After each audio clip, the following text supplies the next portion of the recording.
Hello, this is Matilda, host of Coffee with Matilda, A Journey to Self. Today, we are with Relationship Secrets again with Jon Freeman. Hello, Jon, how are you? I'm very well, Matilda. Thank you. And nice to be here. How are How's the you? weather? We always start with the weather because it's a nice thing to start. We are in a fall right now, It, I think. yeah, we definitely seem to be heading that way here. It's cooler but it's a nice day. It's sunny and light cloud, so yeah, nothing to complain about. Very nice. What's So, you what's know it like what? in Paris? It's I'm actually sunny, a little bit sunny. This is my first time, obviously, staying in Paris for all this time, and I never realized how much sun is important for someone. It's really hard to get very sunny days here. It's always cloudy, rainy. I'm missing New York. I'm missing LA. I'm missing America. It's Right. I think it takes time to get used to it. I'm sure if someone comes and moves to England, they're gonna feel the same too, no? Not a lot of sun. Yes. Yes. I Uh, spent 2 years in Arizona, so I've seen that contrast the other way around too. So Is it fun to be under the sun all the time? I think it really affects your mood, no? it does. I found it's too much. I mean, Arizona is a lot of the time you just can't go out, and yeah, so it didn't suit me. And I like the green. I really love the green of England and of other places which are And the not so rain. hot. Yeah, well, that comes with the rain. You have to be willing to. Yeah. Very nice. Yeah, here it rains a lot, so I think I'm a little bit homesick and the weather is affecting me. But I'm sure it's just process of getting used to. So today's topic is all of our topics are interesting, but today's topic again, I couldn't sleep much because I was thinking, what do you want from a relationship? And it was an important topic because made me really think. I know what I want, but do I really know what I want? Is it from society?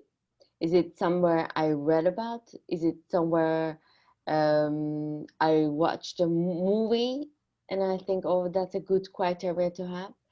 Or is it really what Matilda wants in a relationship? So I've been thinking, and it's been an interesting journey, just the process of it. And I came to this conclusion that I think I'm an open-minded person fairly, but then realized no, a lot of things in me are dictated from um, other people's opinion, like society, like culture, like parents, and maybe some of the examples of the people that I see that I want. Oh, I want this part in my relationship. I want that part of this particular relationship of those people in my relationship. But then we don't really put the time to really understand our needs and how we can cover it with another human being involved. No?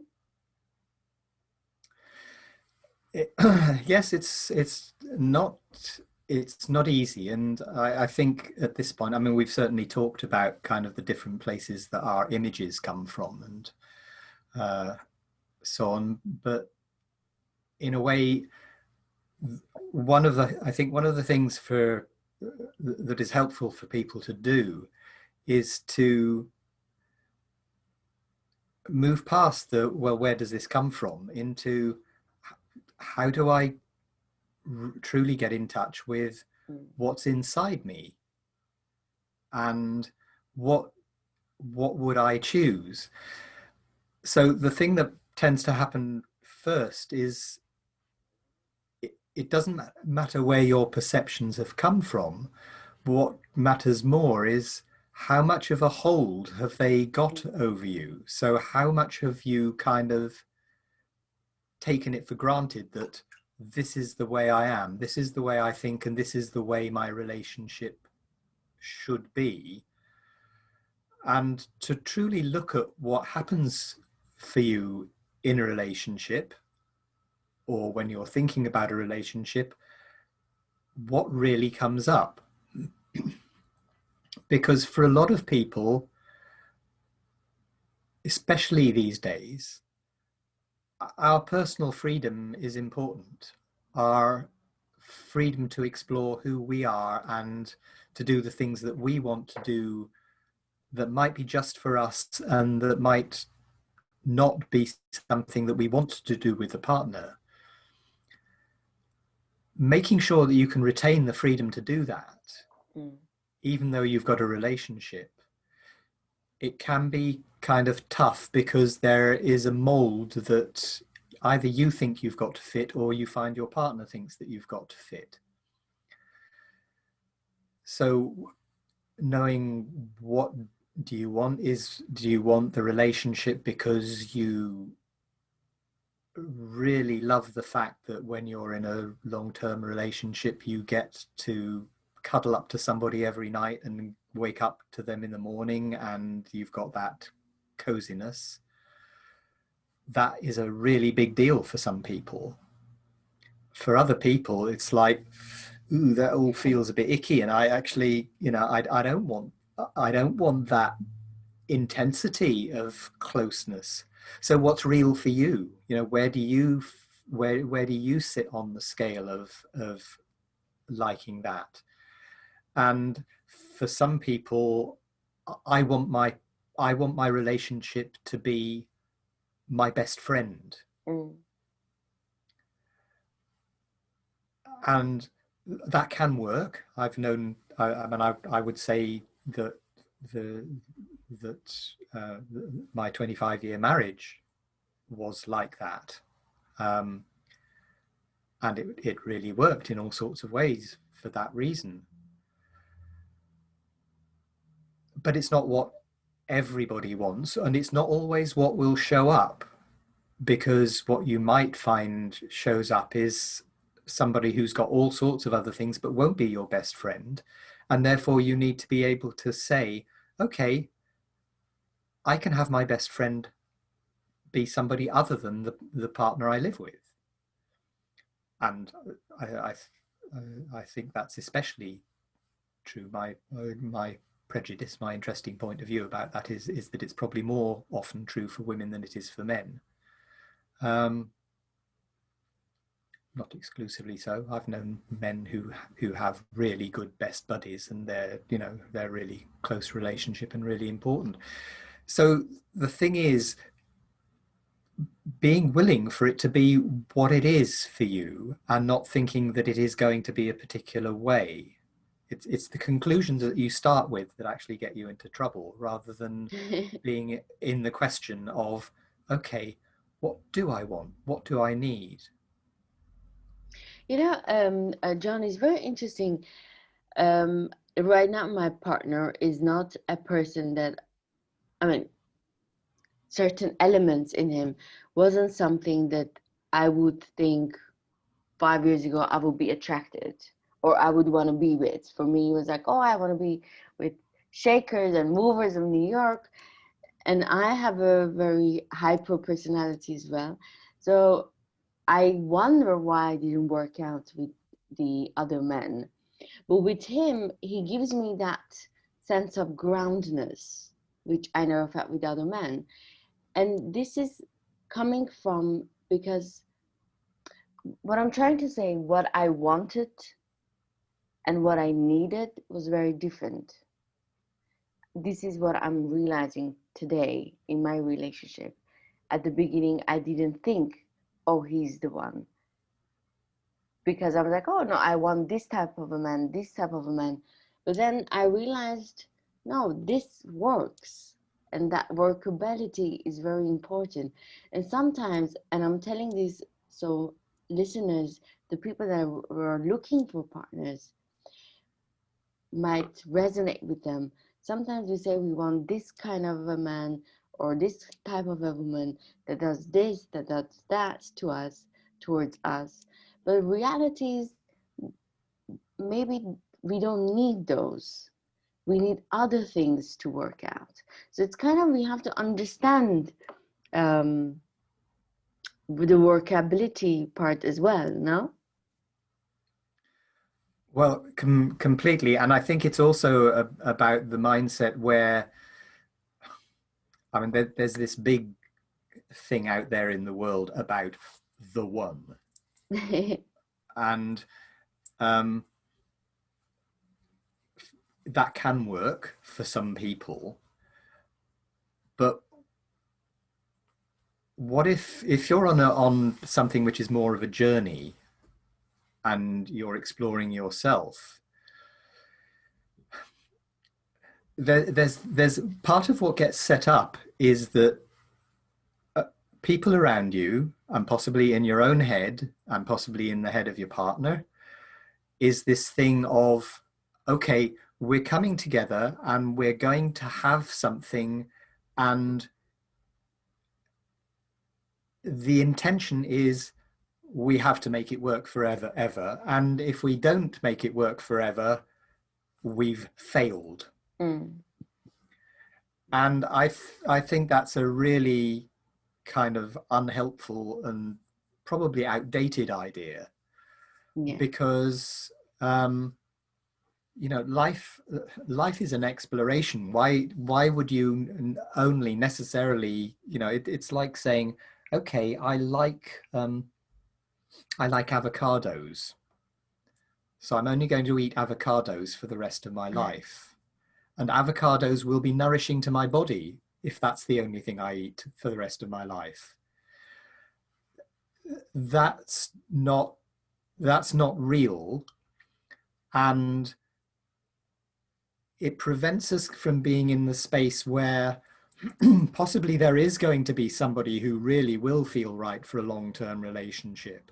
But unless you're willing to try something and for it not to work, and to acknowledge, okay, interesting experiment, I learned something from that, thank you very much, let's kind of let's part amicably, and what's next? Because that way more people will learn more about themselves and find their way more into relationships which are nourishing and which meet their needs at any time. And you know, maybe there is a point which, okay, you know, there is an issue if your aim is to settle down and have children. I mean, which is not to say that lots of people don't bring up children as single parents, but that is, you know, that's harder to do, and you get all the complexities of then people getting together with other people's stepchildren and how difficult that can be. And I mean, you know, it becomes there is a complicated. certain, yeah, it becomes complicated, and there is a certain level of, okay, you know, if you can make parenthood work with one person, maybe that's something you settle, and maybe you even expect that, okay, you know, we're going to do this for 20 years and then we'll see where we are. It's this notion that it has to be a particular way, and that you've not done what you're supposed to do, and it prevents people from truly recognizing and honoring what is happening for them at any particular time. So excuse me. I would start, if I'm thinking about this concept, I would first say how Matilda will what Matilda wants at the time. What is the intention of being in a relationship? For example, if I want a relationship as a lifetime partner, is a very different setting. Then I just want to have a lover, is a different setting. Just to have fun with someone, it's a different setting. So I think if someone is, they understand what they want, this is the half of the battle is kind of done, because they're looking if I'm, for example, as a woman looking for a husband, I'm husband shopping, then I wouldn't be interested in a guy that is offering me just have fun and enjoy my time and no future there. I already would know that, okay, this is not a good match for me. So half of the battle is kind of, you won half of the battle by knowing what you're entering in. And then maybe if we tell women, especially because we have a lot of sets criterias, and I don't know how men function. I think they just live their life and then wow, they meet an amazing woman and they're like, that's it, we want to settle down. Women, we have always, we talk about it always, and we from a young age, that's kind of inside us, how we want to have a future, we want to get married, we want to have kids. Maybe if that woman is clear what she wants from a relationship, and then enters in that relationship communicating clearly what is her purpose and what she wants out of it as far as the outcome, maybe it will be easier for a woman to find the right person, you know, for that period of time. It can be, but I think the challenge is whether what you think you want is what you truly do want. Yeah. And whether if you go in with the notion that, oh yes, this is what I want, and then you get there and then you find out, oh, that wasn't it. I mean, it's a really good idea not to go through a marriage ceremony until you're really clear that this was it. And let's face it, lots of people don't,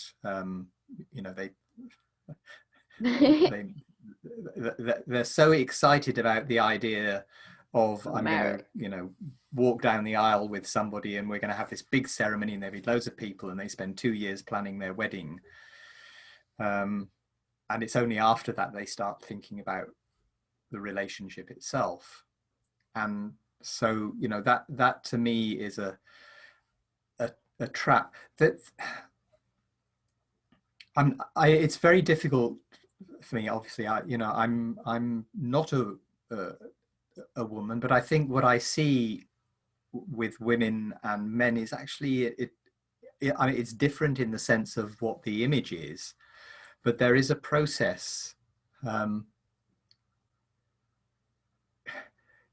It's Disney World. There's a huge. I'm going to wait. My prince will come, and yes.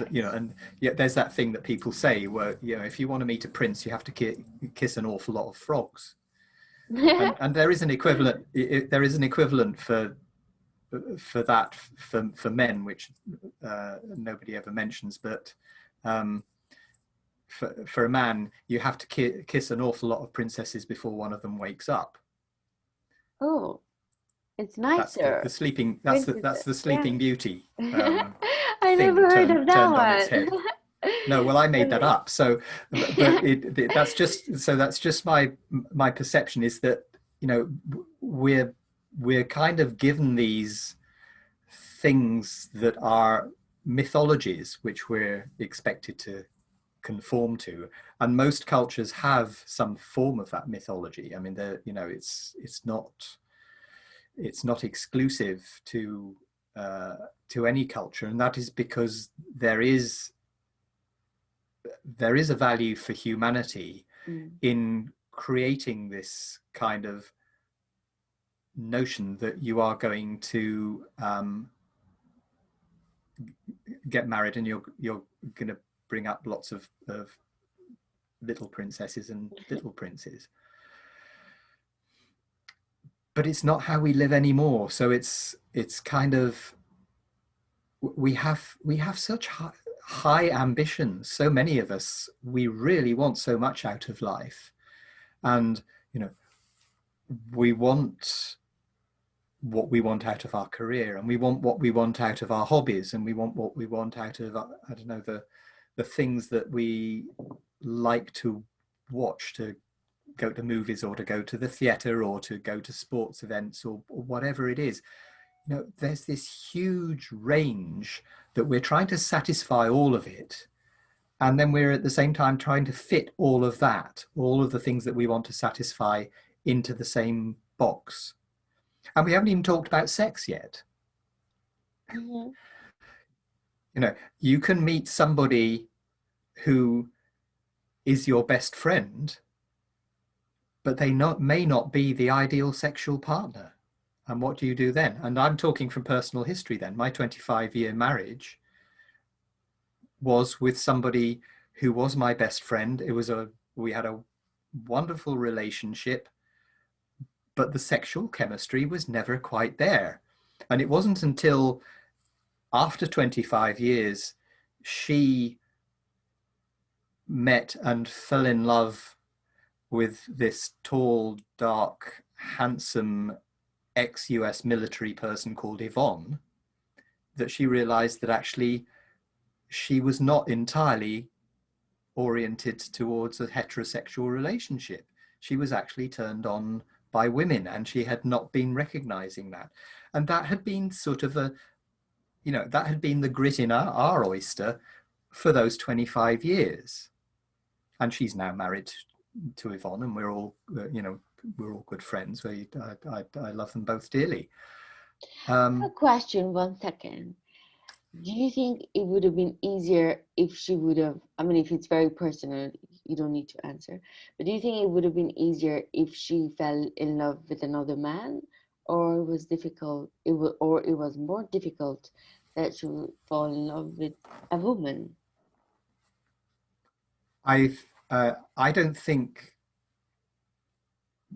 what I perceive now, what I believe now, based on what's happened, is that there wouldn't have been a man who could have done what really turned her on sexually, because the chemistry just wasn't there, and that's why she's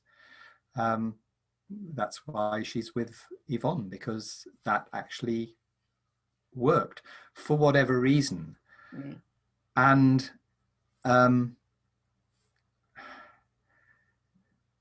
so I mean, I'm presenting that as a kind of that's maybe an extreme example, but it's like there are so many things about a relationship, and even about how you operate that relationship. I mean, maybe if both of us had been able to recognize this is an issue, and we recognize not only that it is an issue, but know what the issue was, we could have said, okay, we'll have a more open relationship, and we will make other things possible. And maybe that might have, that might have worked. Maybe it wouldn't.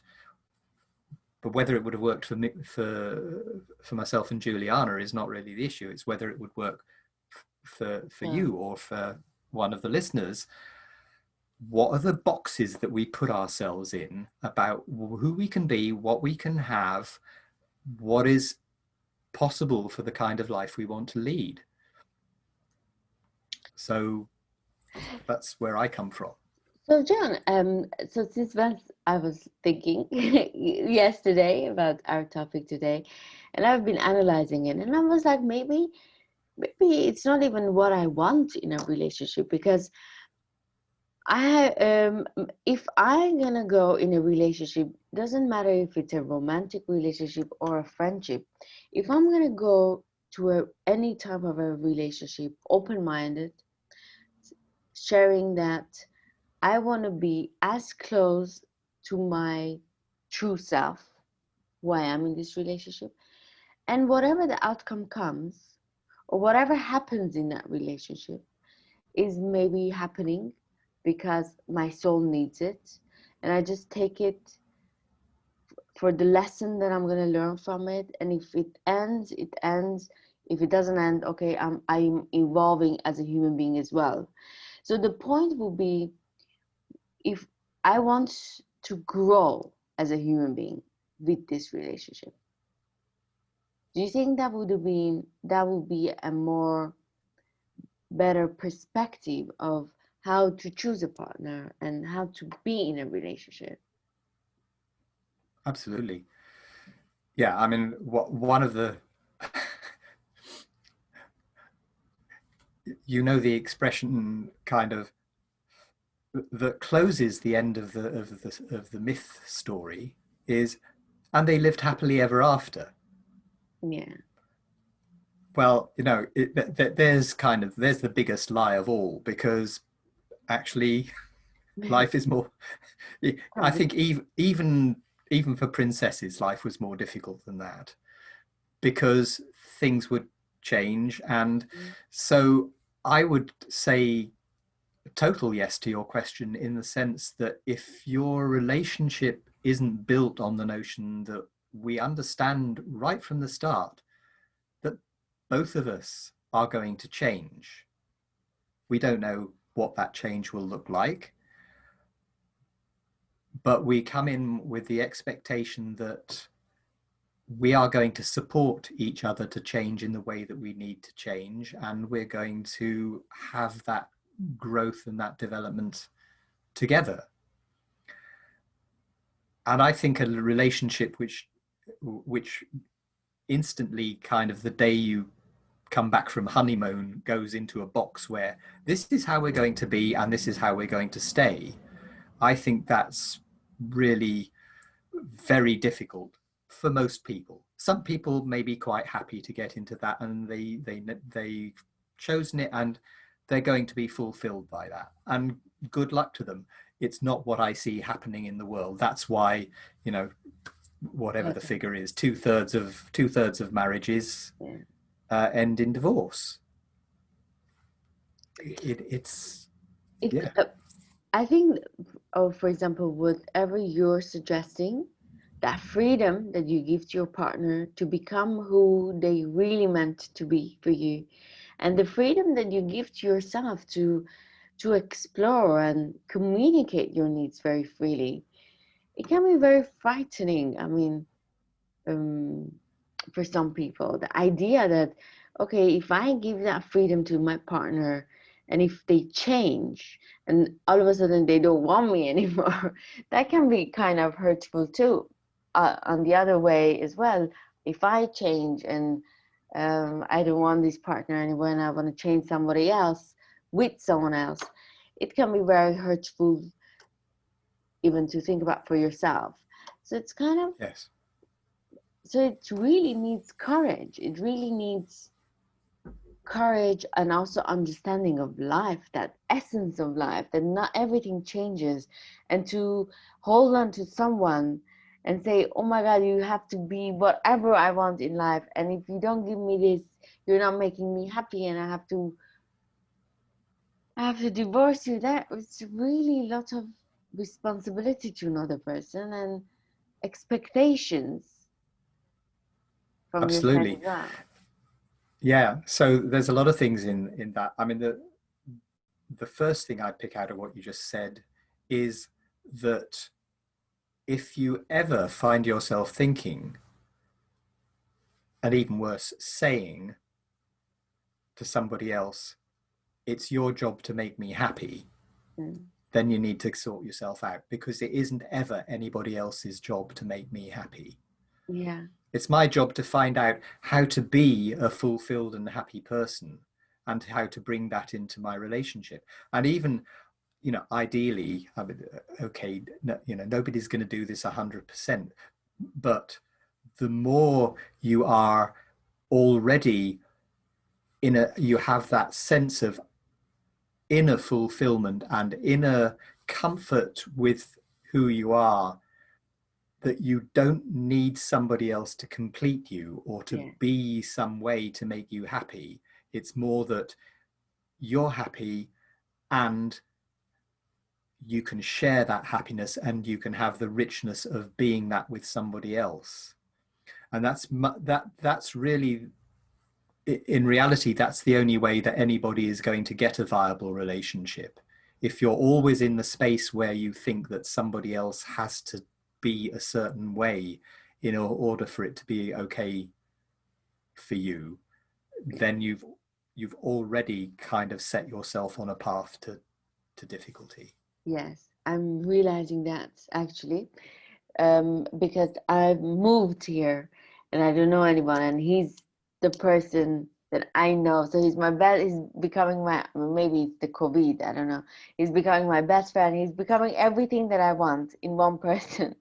And I feel like I'm putting a lot of pressure on the relationship because, and I'm not taking the responsibility of, okay, I chose to come here and I need to find ways that I'm going to be happy and that I'm going to bring that joyful excitement and beautiful feeling to the relationship as well. So I don't need to rely on the other person for giving me that those feelings. I think when people move for someone else, I mean, obviously it's their choice, but the concept was for someone, or I feel like if somebody give away, for women, sometimes that happen when they have children, they don't go to work for a while. And maybe when you give away something that you were always doing, you might start blaming your partner for the sacrifice. So I think at the beginning, you have to be very okay with whatever sacrifices that you're doing, and to know if you're doing this sacrifice, are you going to be okay? Are you going to be happy without any expectations from the other side? Do you think that's Yes. feasible? Yes. I think it's feasible. I also think it's kind of, it's essential. It is actually about taking responsibility for your own choices. Uh, and if you're not clear, in general, I would say if you're not clear about a choice, if you don't know that you're in that place where, yeah, I can totally take responsibility for that, for this, then don't choose that. Yeah, you know, when you're in your comfort zone, you might not, you're, maybe you're not very clear, or you're not even, it's not very vivid, the choices that you're making, because it's kind of an automatic, a lot of them that you're doing. Or in a relationship, you already have your own comfort of your daily life from your, you know, because you've been living in that place for a long time. But when you change your place, then there's lots of things that comes to the surface. Now you really need to find happy moments, and not necessarily he or she needs to give you that. You need to really understand where is these happy things inside you. And it's interesting, when you're outside of your comfort zone, a lot of challenges come inside, and it's not really maybe challenges when you're in your comfort zone. I'm really realizing this now. Yes, I mean it is a big thing to move countries and move cultures, and sometimes it can be a really big thing, even just to, you know, move across a city or to uproot something which has been an area of life that is working well, and to kind of pitch yourself into the unknown. And so that there's kind of pluses and minuses with that. There's pitching yourself into the unknown is an opportunity to learn and grow, and it can Mm-hmm. be exciting. But yeah, we're all going to feel the tension of that and the insecurity that comes with that. I mean, that is human. Um, but again, it's about, yes, there it takes courage, but it also takes a different attitude to life. I think of not actually expecting life to be comfortable in that Exactly. sense of knowing that, you know, it, you can't have excitement and comfort at the same time. Is, you know, people get on True. surfboards because they're going to have the experience of being in that place of, I'm adjusting my position on the surfboard second by second or microsecond by microsecond, in the knowledge that if I get this wrong, I'm going to be under the wave for a while. And that's exciting and it's uncomfortable, and that's good. it's a good kind of discomfort. Knowing what the difference is between kind of good comfort and dying, dying day by day comfort. If I want, I think I did. The image is kind of, you can either die day by day, or you can get to your Grow. physical death with the recognition you've never actually lived in the first place. So, and for each of each of us, that's a choice that any of us make. Where are we going to find what works for us on that Yeah. blend of excitement and comfort? I was listening to a colleague yesterday. He was talking about he worked for a while with people who were they were expats, Mm. and he actually did a study, did his master's study on the difference between the expats who would get into the foreign place and they would make everything that they were in wrong. They would think that the culture they were in, that people were behaving stupidly. They would be absolutely desperate to make sure that they had the foods that they were used to shipped from home, rather than go out into the marketplace and shop for what was there. You know, and then there are other people who they approached it from oh yeah, okay, here's an excitement, I'm going to adapt to this, I'm going to learn enough of the language to go out and buy my foods in the marketplace, I'm going to learn to cook what's here, I'm going to learn to live without my particular kind of Yeah. favorite food from my home place. These are two different ways of approaching life. Who are you? How are you going to do that? I'm figuring that out, and it's interesting because I'm learning this experience made me to learn about myself a lot, and it's I've moved places before, but I always moved as a single woman. Now I moved as a I believe he's my life partner, so it's a very different adjustment. I know how to survive as a single woman, but I don't know how to survive in a relationship. So I'm learning my steps here. But one thing that I feel like it became very important for me, and I felt it. I always talk about, oh, you need to love yourself and you need to understand your needs. In this particular scenario, I really feel like if I don't address my needs, if I don't communicate it in a more proper way, or if I don't address it even inside me, there is no one else to help me, or there is no one else that there is no comfort of a daily routine that I used to have in New York that can give me girlfriends, or even going to a workout class that was giving me that joy, or going to Whole Foods and buy certain things. I don't have it around me. So I have to really find what Matilda needs and communicate it in a proper way with my partner, so my needs are met and his needs are met in this process as well.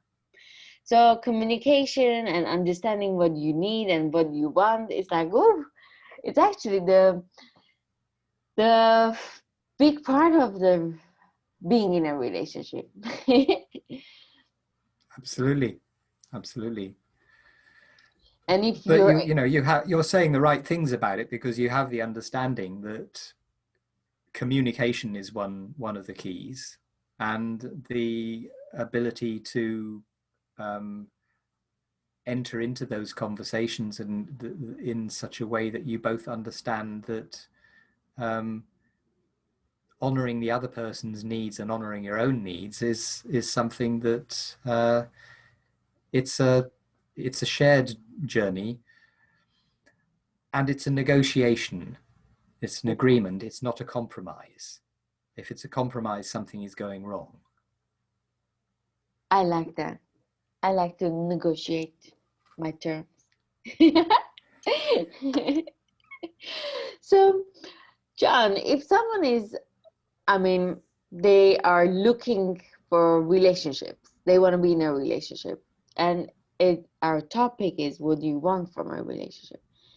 So what do you suggest them? How would someone really know what do they want from a relationship? So a couple of responses to that. The first is to just be asking the question. When you have an idea about what it is you think you want, be willing to ask the question, to look inside your being, your body, to feel, okay, is this really mine? Is this, can I feel from a depth that this is my choice and not something that I've just taken on board from wherever it might come? And even then, to kind of to make your choice about, okay, this is what I want to try next, from the point of view of, I've made a choice, and it's when I make a choice that I actually get information about what that choice leads to. That's when I get the awareness. You know, I won't get the awareness until after I've made the choice. I can't look at what I am now and think that I'm going to make a perfect choice, because I won't have the awareness until the choice has been made and I see what happens in me, what shows up. So you have to be willing to live with that sense of being on the surfboard, that when your balance tips, Yeah. and you feel that this is not the way that you need to go, that you're ready to rebalance, so that in a sense you're making your choices in kind of in minute by minute. You don't get stuck in, you make a choice but you don't get stuck in it. You make the choice, you get your awareness, and you respond from the new awareness as to, do I continue with this choice or do I make another choice? So that is going to be true around all aspects of how you think and feel about the relationship. And it's actually it's a different kind of life practice, that you live in the question and you don't live in the conclusion. So if you're in a conclusion, if you've got a conclusion and you've decided this is right, that's the time to say, okay, I need to open that up. It's just a point of view. It's just an interesting point of view I have, that this is the That way I things work. love. Yeah. That's very interesting, to stay in the question. I love it. Actually, I think as I started my podcast series with you, I'm in the question zone constantly. So I guess I'm doing something right. um, I'm questioning certain things that I never questioned before, or just went with the flow. But now I'm questioning, and it's actually interesting, because sometimes when I question and I don't even know the answer, and I'm like, whoa, do I really know myself then? So I guess with the relationship secrets, I'm learning about Matilda more than anyone else. Good. Very good, John. So we have to wrap up, and we will be with our audience next week with another episode of Relationship Secrets. Jolly good. I look forward to that. It's been fun. Thank you for listening. Ciao. Bye.